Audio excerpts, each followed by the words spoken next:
What's up everybody, and welcome to my first car feature of the year, and we have to kick it off big style. We've got the fastest M5 in the country to kick this off. Normally with this sort of stuff I would look into spec lists and go into detail a bit more with the parts and talk quite confidently, but this thing has so much work done on it, I thought I'd just get Tommy involved. So Tommy is the owner, the builder of this car.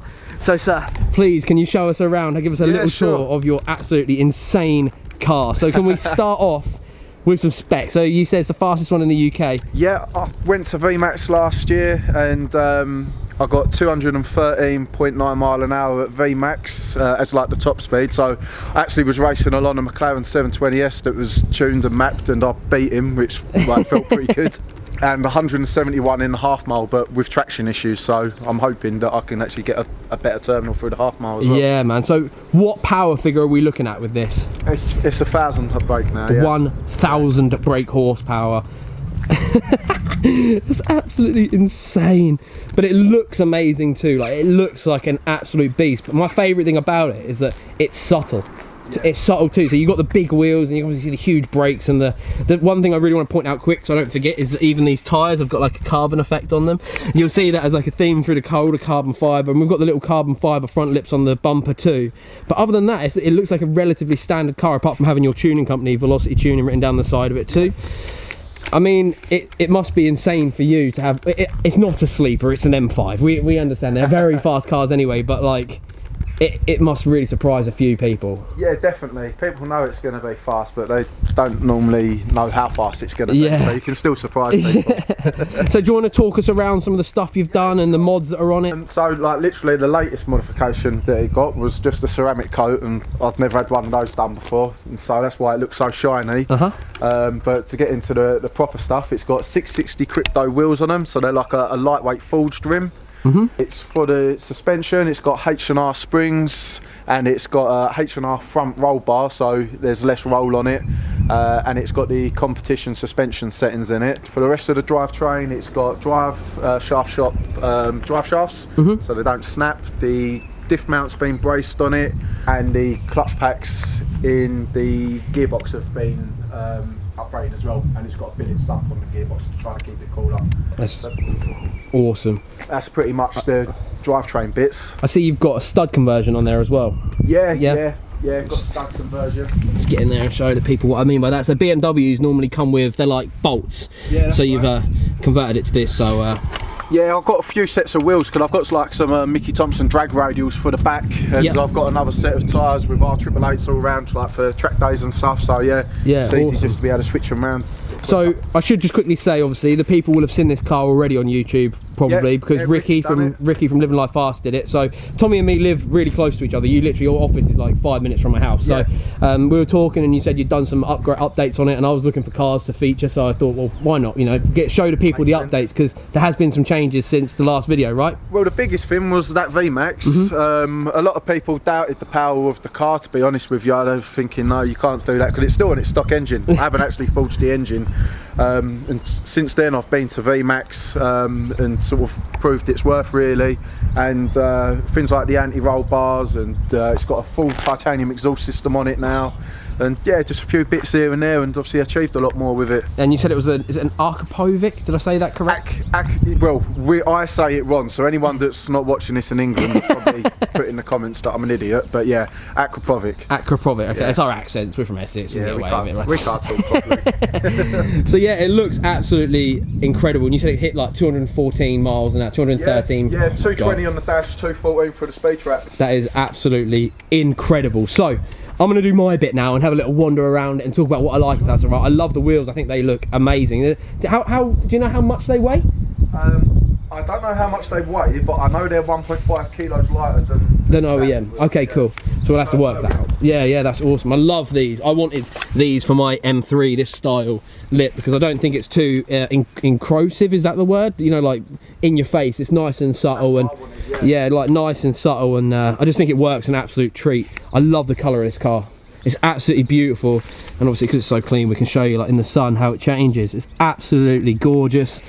Now, this is my first ever time in an M5 too, and the interior on these things is obviously absolutely beautiful, as you'd expect, because it's a It's a top line M car from BMW, isn't it? So it's a real high spec one, yeah. It's so got a lot of extras on it from standard. yeah, we'll have a look at all the carbon and stuff on the inside, but in a second when I get the smaller camera out. But yeah, it looks absolutely insane, absolutely insane. So I've got another set of tips on order as well. Oh, have you? Carbon fibre macro ones. They haven't arrived yet though.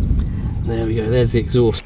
So we've got to have a look at this absolute monster under here. And do you know what's most impressive to me is that you said it's still on standard. Yeah, still on standard internals, believe it or not. Yeah, that's excellent. So do you want to run us through the setup you've got in there and all the rest of it? Yeah, sure. So I'll go through the obvious things first, and that is probably my air intakes. They're in Venturi intakes, and even behind the grills there's more carbon to help it take Oh yeah, it in you can as see well. it just in there. Just helps with airflow, and it sounds pretty cool as well. Then the charge coolers have also been uprated, so these are CSF ones. They're like 25% larger, just to keep the intake temps lower. The turbos just hiding back there are pure turbo stage 2, so both of the wheels have been changed, and that makes quite a good difference. Then this little bit down here, this is meth injection. So in the bottom of the charge coolers is where I inject my methanol. I use a JB4 as well, and the good things about the JB4 is I get boost by gear, so I can actually get some sort of traction in this now. It does full data logging, and it allows me to push a lot more boost and change maps while I'm driving down the road. Awesome. And you said that when you were doing all of this to the car, no one knew really what you wanted and how you wanted it set up, so Yeah. you just decided to learn yourself. Yeah, pretty much. So everyone in the country pretty much had gone to uprate the clutch, because these engines can actually make more power than the clutches can handle. Okay. So everyone's sort of uprating the clutches and then stopping there. But where I fitted like the methanol, the charge coolers, I had the turbos, I was running a lot more power, so my ECU needed to be tweaked differently. And just through like learning basically and looking through logs, I started to make the changes myself, and actually ended up dialing it all in on my own. Awesome, man. That's a great story. So your company is Velocity Tuning, for anybody wanting any BMW stuff. And do you specialise in BMWs? I'd say I specialise in German. I get a lot. Okay, cool. So everything I'm talking about now is sort of like when I first started with this car. Sorry, we're back in the room now with a different camera because the battery just died out of nowhere on the other one. So Tommy, we were saying, let's just backtrack for about 30 seconds just in case the camera decided to mess up. You were saying that you do gearbox remaps and all this sort of stuff, so... Yeah, so with my tuning company, it's mainly ECU remaps, but I do dyno runs, I fit JB4s, I do gearbox updates, so unlike the 335s and stuff like that, they take ages for the torque converters to lock up. But yeah, pretty much most things with BMWs, if it involves software, I'll do it. Yeah, cool, because I'm going to bring my M3 to you soon to have a little look at some stuff. So yeah, is there anything else you want to talk about in here? For now, we can always come back to it if not. So we'll probably end up talking about most of it when we're driving about. Cool. Yeah. Should we go and drive around? Which is now my heart's starting to race because I'm really scared. But yeah, cool. Let's do it. I'm pretty nervous, I'm not gonna lie. I really am uncomfortable passenger, so I'm gonna hold on. It's got a good handle here to hold on to, which is fantastic news. Oh, there's one up here as well. Oh my god, So do you still love the car? Because you said you've had it 2 years, and I know that sometimes like after a little while things can, you know what it's like when you've owned a car for a long time, you get a bit bored of it. But like, are you still in love with this thing? Like... I'm still in love with it. I'm a little bit jealous of the 4-wheel drive on the new M5s, I ain't gonna lie, but apart from that, yeah, I'm in love. And on them new ones, real quick, I know we're not going to talk about them for too long, but you can turn them into rear-wheel drive still, can't you? Like you just press a button and it goes to rear-wheel drive. Yeah, it does. Insane. Yeah, it's crazy. That's so cool. You get a good launch, but you still get all the fun of a rear-wheel drive. Yeah. What's next for this thing? I'm just going to take it to a few events this year, and I don't. At the moment, I'm not really planning to go any further with it. No. I'm happy with what I've done. I'm actually thinking that might get another car. Keep this, but get another car and try to tune it up. I really like them like 335i's. Yeah. Yeah, got a good straight six engine in them. And they look nice too. They're a great looking car. Yeah. Goodness me. The noises are it's cool, isn't it? Like.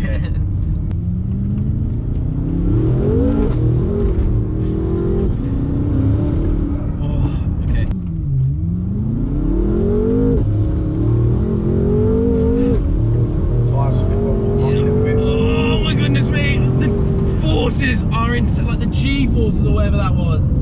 Even though you weren't even going flat out. I could feel it like pulling on my face a little bit. You would have felt it woke up more in that last gear. What gear were you in, like third or fourth when it started to really pick up, yeah? That fourth gear, yeah, first, second and third are all limited. Okay. So when you say it's limited in first, second and third, what do you mean by that?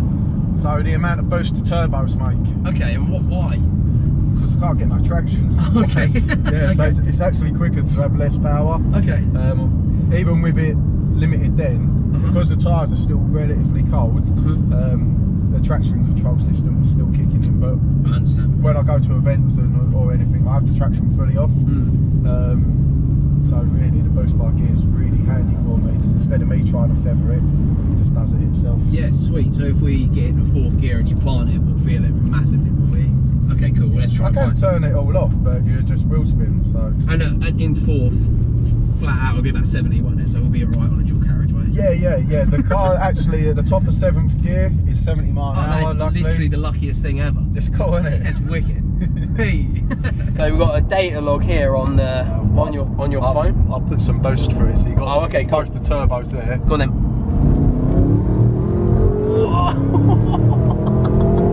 Oh my god!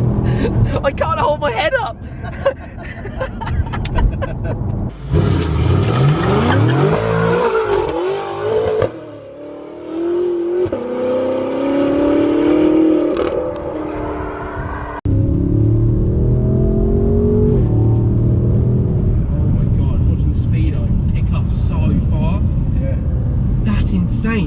It's so much faster to 70 than I thought it was. Wow. It's quite deceiving feeling in the car. Because it's such a big, comfortable car. Yeah.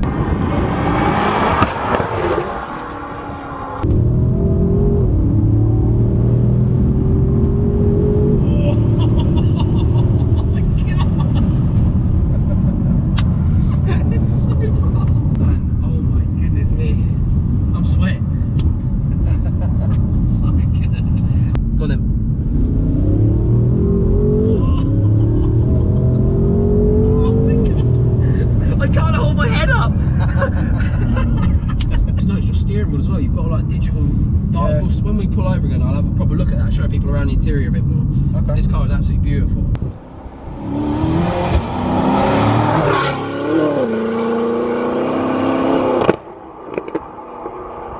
So when you bought the car originally, like how did you level it up as such? Like what was in your head? Were you always like, I want 1,000 brake horsepower, I want to go 213 miles an hour? No. Or was it like just something that happened? Like... It got well out of hand. That's exactly what happened. That's pretty much, it just got well out of hand. Yeah. I put a stage 2 map on it, and I really enjoyed that. And then there was another map that I could have put on, but the chances are it would make the clutch slip, like after a certain amount of time. Okay. So I got that put on, and the clutch literally slipped like on the way home. So I then put in this like big high power clutch, and then I sort of thought, well, if I've got this really good clutch, like surely I need some power to go with it. Of course, it'd be stupid not to, right? Exactly. Yeah. So in went a load of methanol, and I then managed to set the world's, it ain't even been beaten yet, the world's quickest 100 to 200 kilometre time and 60 to 130 mile an hour times with the car. That 60 to 70, I watched it a minute ago and it's really fast. Yeah, the 60 to 70 is ridiculous. It's really oh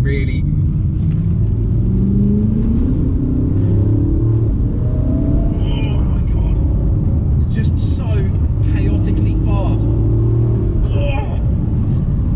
And you've got huge brakes on it as well, so it stops as well. Oh my god, I can't explain how uncomfortable I feel right now. So at what stage did you think, okay, maybe I'll... Sorry, what did you ask me? Oh, I can't remember. I think it was something about, oh yeah, I was going to say, at what stage did you decide, right, we're going for all the records, like, or did it just kind of happen sort of thing, like? Yeah, so I sort of done that thing where I put the methanol on it and realised that the car was quite a good one, to put it lightly. And then I put on better charge coolers and turbos, and then that's when I started to learn a lot about the data logging and the ECU side of things. So I started to play around with like my mate's E36. Okay, yeah. Tuning the maps on them and then making custom maps for this just through the JB4. And I started to get a lot of other. You're alright, mate. Literally on the wrong side of the road. Racing line. Yeah, and he's yellow Tigra. What the heck? So yeah, started to do all that, and I started to get a lot of other people wanting me to do the same for them.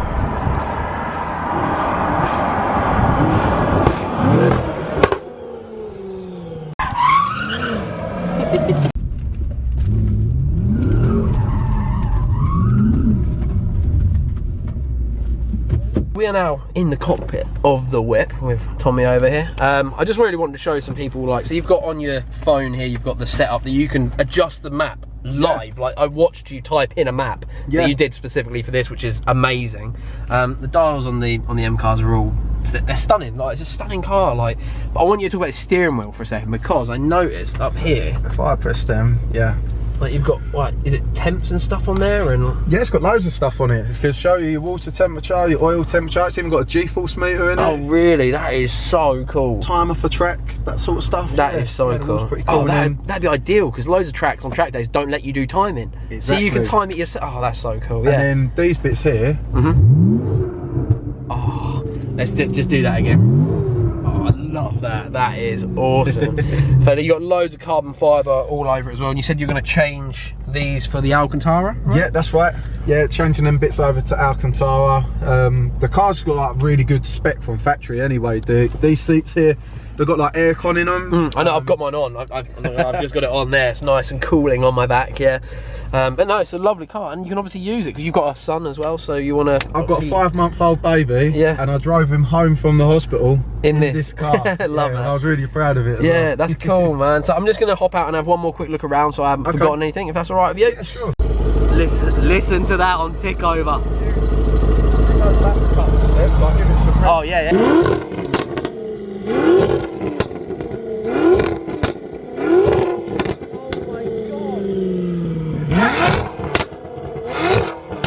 So I just want to do a quick little more look around of the car, because we talked real in depth about it, but like about the tuning side of stuff on it. So I want to just, like, so you got like the type, like that you're changing these exhaust tips, you said, right? Yeah, so the whole exhaust system's titanium, but I think the tips look a little bit boring, so I want some nice beefy aquatic ones on there. I think they look quite cool. Beautiful carbon fibre spoiler with like the little, I'd call them like little, like, I don't know, like little dimples in it. It looks beautiful. It's supposed to be like a rep of a M4 GTS one, I think. Yeah, it's really, really nice. Obviously you got velocity tuning on there, and if anybody's noticed it, the number plate too. Super sick. I love a personal plate, me, so gotta be done. yeah. And then yeah, you got the stunning colour and these big boy wheels. Yeah, sweet, man. Right, cool. Shall we head back to that car park and get some photos? Okay, right, let's do it. We are now finished. I hope you guys have enjoyed the look. Tommy, thank you so much, dude, for bringing the this absolute monster down. Make sure you follow him on Instagram. Have you got a Velocity account as well? Yeah, got two. I'll put both of them up, so go give him a follow. I'm going to say goodbye to the M5, and I'm sure this won't be the last we see of it, because I am going to be taking my M3 up to him soon. So yeah, I hope you guys have enjoyed the video. Please make sure you subscribe. There's going to be plenty more videos like this coming this year, from me and from Tommy. See you later. Peace.